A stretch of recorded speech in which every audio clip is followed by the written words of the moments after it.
लोग मुस्कुराकर कह रहे हैं नहीं मिला है। थोड़ा बहुत असंतुष्टि का भी जो भाव है उसको बहुत अच्छे तरीके से वो व्यक्त कर रहे हैं, लेकिन साथ में ये भी कह रहे हैं कि हम तो मुद्दों पर मतदान करने आए हैं।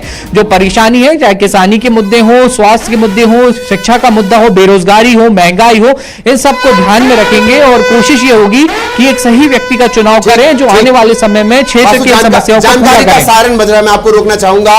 छत्तीसगढ़ की बस्तर सीट पर मतदान जारी है, सीधी शेड्यूल जबलपुर, छिंदवाड़ा, मंडला, बालाघाट, इन तमाम जगहों पर वोटिंग जारी है। बहुत बेहतरीन तस्वीरें आ रही हैं, बहुत बेहतरीन तस्वीरें आ रही हैं और वो लगातार हम आपको दिखा भी रहे हैं। और चल वोटर सेल्फी ले ले रे, सेल्फी लेना और फटाक से इस नंबर पर भेज देना है। आपकी सेल्फी सिर्फ आपको ही मजबूत नहीं कर रही है, इस जमहूरियत को मजबूत कर रही है, इस लोकतंत्र को मजबूत कर रही है, जिसके बारे में तमाम तरह की बातें हमारे राजनेता करते हैं। लिहाजा वोट कीजिए, सेल्फी लीजिए।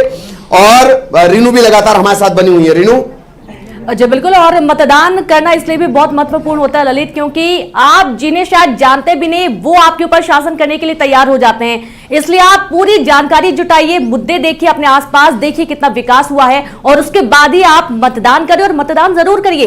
अलग अलग तस्वीरें आपको दिखाई जा रही है इसलिए ताकि आप भी उससे प्रेरित हो और आगे बढ़े मतदान करने के लिए। एमपी की 6 सीटों पर मतदान जारी है और छत्तीसगढ़ की बस्तर सीट पर मतदान लगातार जारी है और बहुत ही सुंदर बेहतरीन तस्वीरें। और जैसे कि बार बार आपसे अपील की जा रही है कि जब आप वोट दे दें तो बिल्कुल आप अपनी सेल्फी भेजिए और उस सेल्फी को आपको दिखाया जाएगा। और सीधे रुक करेंगे, शैलेंद्र भदौरिया भी हमारे साथ जुड़े हैं। शैलेंद्र, क्या कुछ ताजा तस्वीरें आपके पास? देखिए बिल्कुल, मैं अभी इस वक्त पुष्पराजगढ़ में मौजूद हूँ। ये वो मतदान केंद्र है जहां पर बीजेपी की प्रत्याशी हिमाद्री सिंह अपने मताधिकार का प्रयोग करने आएंगे। हालांकि अभी यहां अगर मैं देखूं व्यवस्थाओं के लिहाज से बेहतर मतदान केंद्र, आदर्श मतदान केंद्र से कहा जा सकता है।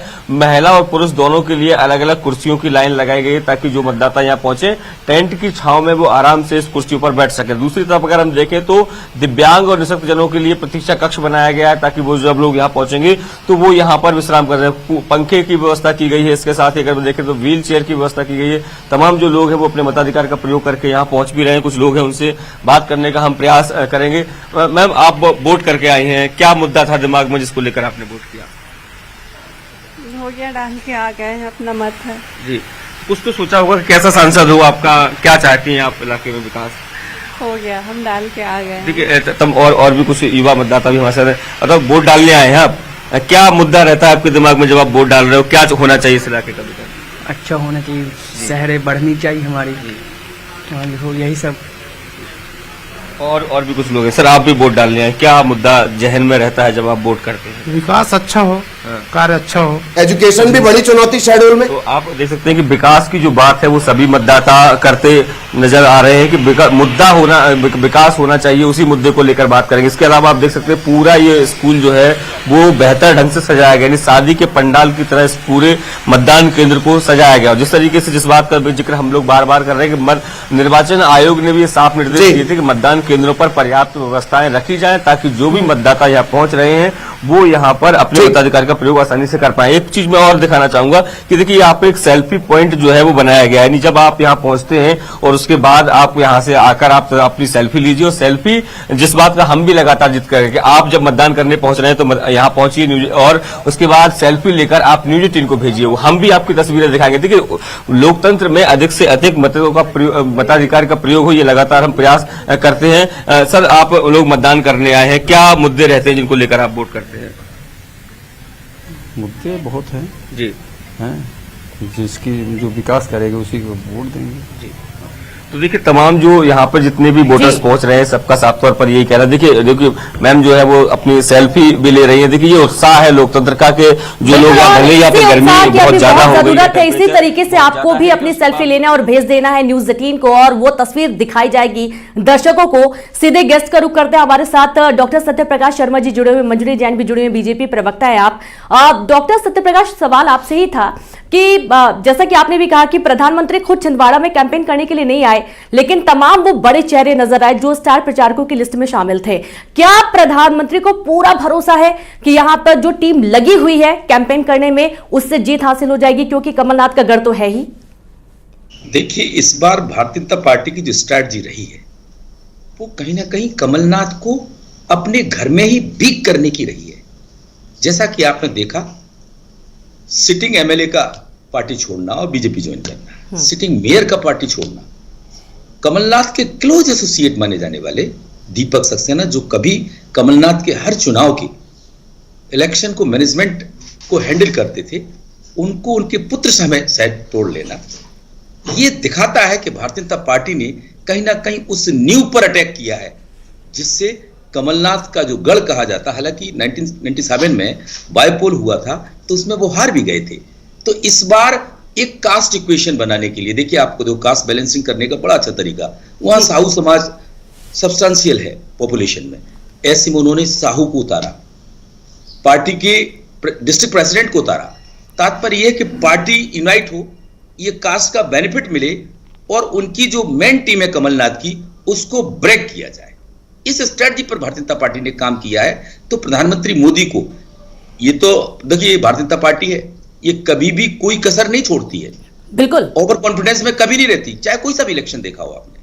लेकिन एक महत्वपूर्ण चीज मैं आपको बता रहा हूं, ये जो 6 लोकसभा सीट्स हैं जहां आज वोटिंग हो रहा है, उसमें जबलपुर को अगर थोड़ा सा छोड़ दें तो रिमेनिंग जो 5 सीट्स हैं वो ट्राइबल डोमिनेटेड सीट्स हैं जी, और वहां पर 25 to 35 ट्राइबल वोटर्स हैं। ऐसे में ट्राइबल पर जो कांग्रेस की परंपरागत वोट मानी जाती रही है, क्या उस पर कांग्रेस अपने आप को दोबारा हैंडल कर अपने माहौल में ले पाएगी? इस सवाल पर एक और महत्वपूर्ण चीज है, देखिए अभी आपने एक जिक्र चल रहा था यहाँ के प्रत्याशी क्या है और प्रधानमंत्री मोदी क्या है। देखिए ये जितने भी चुनाव हैं, अगर नेशनल इशू पर चले जाते हैं तो आप मान के चलिए भारतीय जनता पार्टी बहुत आगे निकल जाएगी, क्योंकि कांग्रेस का यह प्रयास है कि किसी भी प्रकार से कास्ट बेस्ड, कैंडिडेट बेस्ड या लोकल इशू बेस्ड इलेक्शन को बना दिया जाए। इस पर कांग्रेस ने बड़ा फोकस किया है। तो जिन सीट्स पर अगर ये इलेक्शन टर्न हो जाएगा इन 3 मुद्दों पर, तो आप ये मान के चलिए वहां पर कांग्रेस की तरफ से एक बड़ी फाइट देखने को मिल सकती है। वो 3 सीट्स मुझे लगती हैं बिल्कुल। अब चूंकि छिंदवाड़ा में जिस तरीके से रिमेनिंग जो सीट्स हैं वहां पर Bharatiya Janata party BJP micro level तक जाकर यहां पर कैंपेन कर रही थी और इतना ज्यादा कैंपेन हुआ कि कमलनाथ को मार्मिक अपीलें करनी पड़ी कि आप अपना आशीर्वाद दीजिए। और बीजेपी ने यह भी कहा कि अगर आपने इतना ही चमन किया है तो आपको मार्मिक अपीलें करने की जरूरत क्या पड़ी? ललित, बिल्कुल डॉक्टर शर्मा, मैं 1 मिनट के लिए, बस 30 सेकंड के लिए आपके पास आ रहा हूं। वो 3 सीटों का जरा आप नाम लेंगे जिनका आप जिक्र कर रहे थे, फिर मैं वोटर से जुड़ा सवाल पूछूंगा आपसे, प्लीज। मंडला, सीधी और छिंदवाड़ा। मंडला, सीधी और छिंदवाड़ा, इससे जुड़ा एक सवाल रहेगा। मंजरी जैन लगातार हमारे साथ बनी हुई हैं, तमाम वो चीजें देख रही हैं। वरिष्ठ पत्रकार जब डिकोड करते हैं, बीजेपी के प्रवक्ता खुश हो जाते हैं। खैर मंजरी जी, सवाल मेरा आपसे ये, आपने कहा कि नाराजगी जैसी कोई बात नहीं है, लगभग रामराज्य विश्वगुरु जैसी स्थितियों का जिक्र किया जाता है। नितिन गडकरी को 2 बार मंच से कहना पड़ा, दूसरी बार तो रुआंसे हो गए थे कि भैया ये सड़क बना दो। मैं मंडला का जिक्र कर रहा हूं। नितिन गडकरी को 3 बार पत्र लिखना पड़ा मध्य प्रदेश को कि आपके जो आरटीओ हैं, आपके जो महकमे हैं, वो नेशनल हाईवे पर, वसूली शब्द उन्होंने नहीं लिखा था, जिक्र जरूर उन्होंने किया था कि वो बाधित कर रहे हैं चीजों को। तो नाराजगी तो होगी ना मंजरी जी?